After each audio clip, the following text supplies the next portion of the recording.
CoryxKenshin has to be, without a doubt, one of my favorite YouTubers of all time. With that being said, the man has an issue with consistency. Happy birthday, Cory! Happy birthday, Shogun! Thank you, guys. Thank you. Alright, everybody ready to sing? Alright, 1, 2, 3. Where's he at? What do you mean, where's he at? He's not in the chair. Stop playing, y'all see? Oh my god. This isn't a hate video, don't worry. I'm not gonna go into a whole rant about why I hate CoryxKenshin and why I think he sucks. No, none of that bullshit. This video is gonna be as simple as the title. CoryxKenshin doesn't hit the same. And in this video, I'll be explaining why I feel this way and what I think Cory can do better in the future. But before that, be sure to hit that like and subscribe button. Make sure to have a comment ready by the end of the video. And let's get into it. Part 1. Who are you? Who are you? If you ask CoryxKenshin who he is, he'd probably just tell you he's a regular guy, which wouldn't be wrong, but CoryxKenshin is more than just a guy. He essentially defined an entire era of YouTube. Starting way back in 2009, CoryxKenshin started out pretty slow, but eventually by 2014 and 2015, he blew up by playing indie horror games like RPG Horrors and Five Nights at Freddy's. But it wasn't just the games that made him a big YouTuber, it was how he played them. People genuinely fell in love with Cory's personality. He didn't get big by being toxic or screaming at his monitor just to clip farm.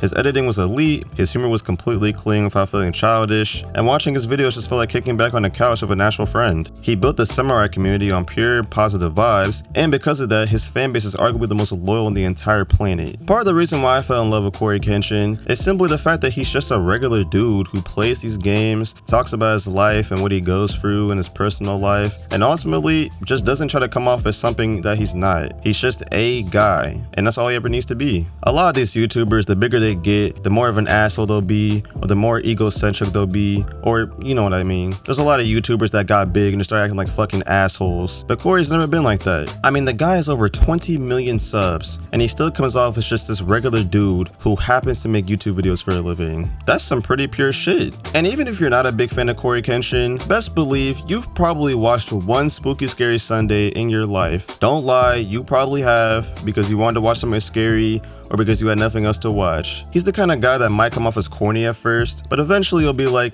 I actually like this guy. Ultimately, CoryxKenshin is gonna go down as one of the greatest YouTubers to ever do it. But you can't talk about Cory's legacy without talking about the disappearing acts.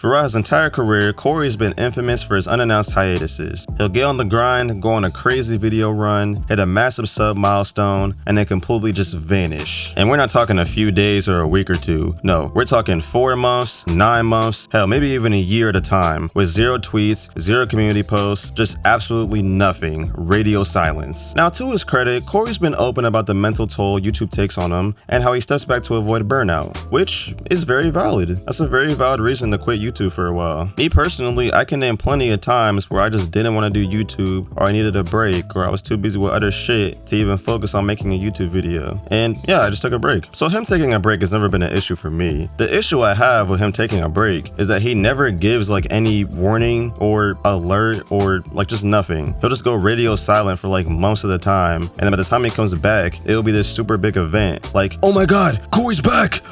I gotta get the... Where's my phone? I'm not saying he has to schedule these things. I mean, obviously he's not scheduling these breaks, he's just taking them because he genuinely needs to take them. But at the same time, you gotta give us something, man, like come on. And after a while, you just get really sick of waiting for him to come back and explain why he left, and then go on a crazy video run again, and then take like a 1-year break, and then come back and do the same fucking shit over and over again. All of this leads to the next part of the video.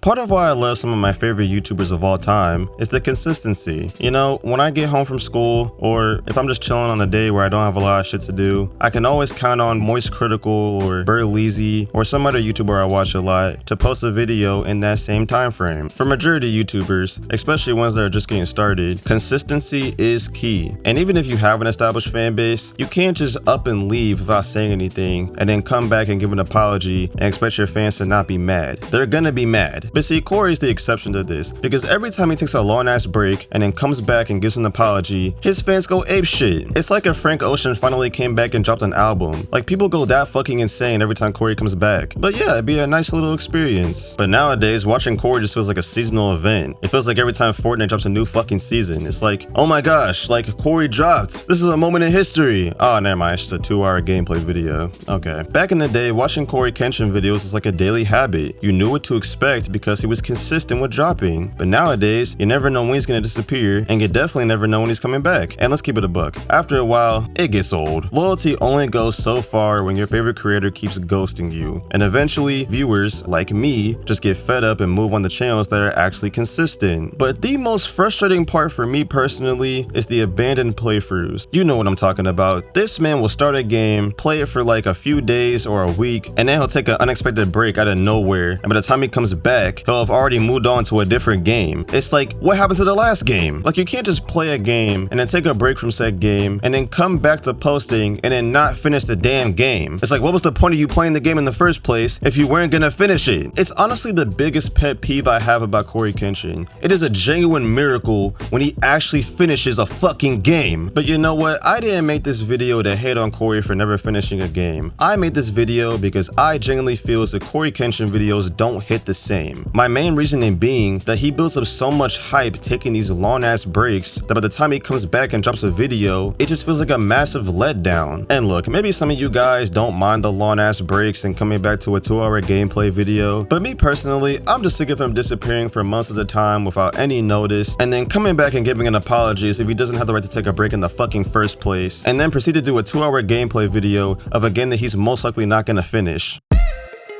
At the end of the day, CoryxKenshin is just a regular guy. So with that being said, he's gonna do what's best for him, which I have no problem with, obviously. I just wish he let us know before he takes a long ass break. And it's not like I'm gonna stop watching his videos. I'm just not gonna make a big deal out of it every time he comes back, because we've seen it time and time again. He'll disappear, he'll come back, give an apology, and go right back to playing a game as if he never left. So I guess as long as he doesn't stray from that formula, I'm probably not gonna care. CoryxKenshin might not hit the same anymore for me, but if he still does for you, do not let my opinion get in the way of that. Because just like Marvel needs Spider-Man, YouTube needs Cory. And whenever we need him most, he'll be there. Maybe not immediately, but eventually. Thanks for watching, guys. This has been Xavier Rants coming at you with Rants. Be sure to like and subscribe if you enjoyed the video. If you want to put a comment, put it in the comment section. Follow me on TikTok, and everything else can be found at this link in description. Other than that, adios.